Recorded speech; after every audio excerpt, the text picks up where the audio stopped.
Now I like it natural, actual, factual. Hey guys, welcome back to my channel. If you're new here, I would love it if you would subscribe down below and then click that notification bell so you don't miss my new uploads. So today I'm going to be talking about why your wash and go keeps failing, and I felt like I'm just the perfect person to do this because I adore wash and goes. That is my top #1 go-to, and I feel like I've perfected them. So I'm here to give my knowledge that I've acquired over the years, because it wasn't always easy.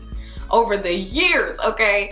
And I'm gonna show you guys basically where I think you're going wrong. Like, if you can't get a nice wash and go, here's some steps I think you can take so you can start getting your wash and go together so you can live your best life. So today I'm here to help y'all get y'all best wash and go, unlock your wash and go potential. I wrote it down.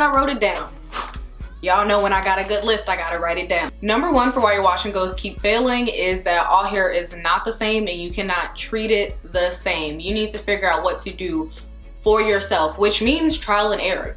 Don't be afraid to try different things. If your favorite YouTuber or if one of your friends uses one method, try their method out. If it don't work, try another method. If I went with the first method that I ever tried, which I think was like, I don't even know what the first method I tried was. Either way, I know I don't use it now. But if I went with the first method I tried, I would think I didn't have wash and go hair because it looked a hot mess. You know what I'm saying? So me personally, I'm gonna tell you what I do, but you don't have to do that. Like I said, try out a couple things. It's like dating around.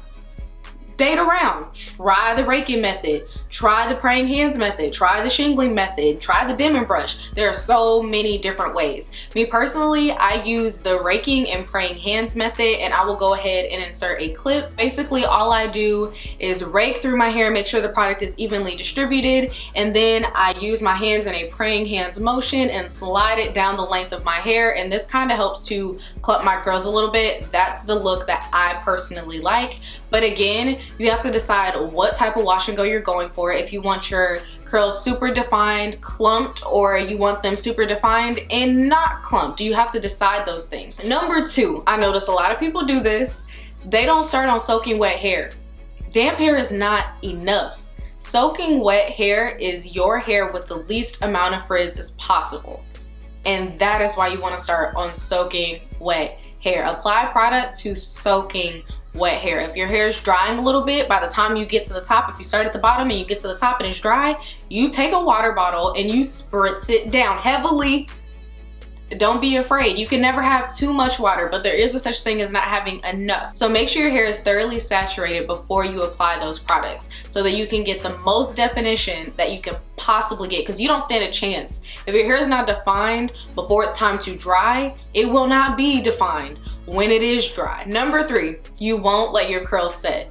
Now, what do I mean by that? So you've applied all your product, your hair is fully saturated with water, and then the products you're using for styling, definition going crazy, right? But you keep touching it. You keep touching it, manipulating it, throwing it around, all of that, and it's not setting. You want it to set for the most frizz-free look.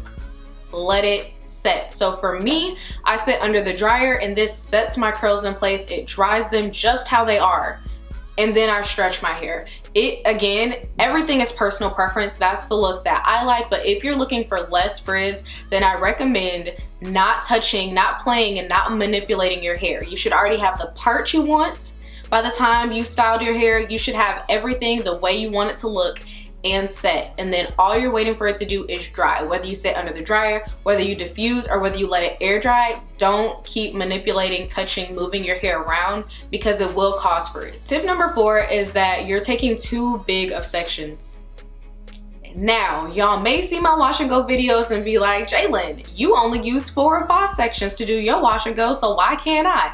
Well, I've been doing wash and goes for many years, and I've gotten to the point where I'm comfortable in doing that. But when I first started doing wash and goes, we're taking smaller sections. So instead of doing like 4 or 5 sections, I recommend like 8 or 9.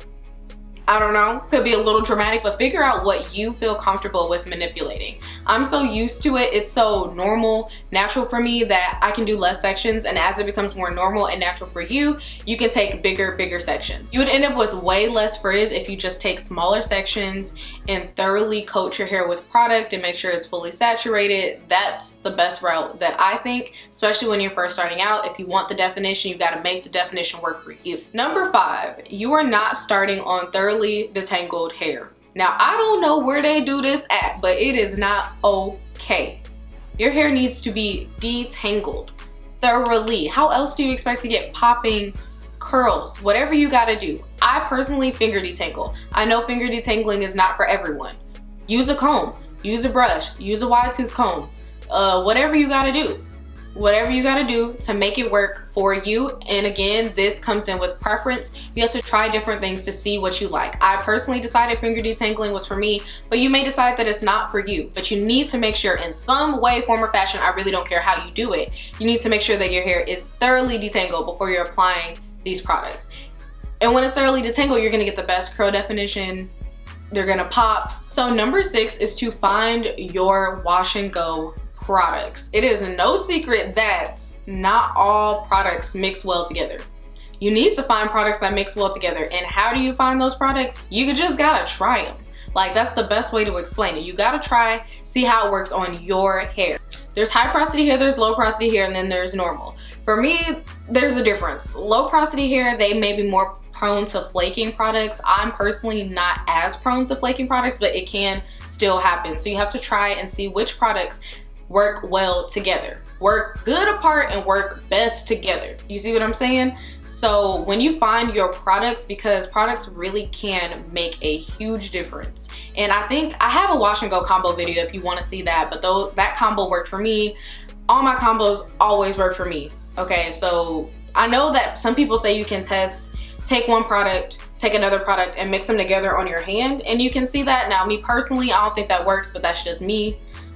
Because you could still end up messing that up. They say if they don't mix well on your hand, they won't mix well in your hair, but I mean, usually they mix well. I don't know.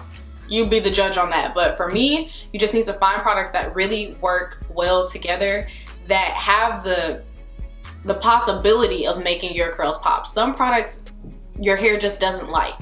And to figure out what your hair does like, what makes your hair super defined, super moisturized, helps make sure your hair is detangled, you want to go for those type of products. And for gels, you want to make sure you get a gel that helps your curls define, not what helps so-and-so, so-and-so, and so-and-so get defined here, what helps you. So you really do have to try out different products and see what you like, what your hair likes, the results that you're looking for. I hope this video wasn't too long, and I hope that it was very helpful. Don't forget to give this video a thumbs up, and I will see you guys in my next video. Bye guys.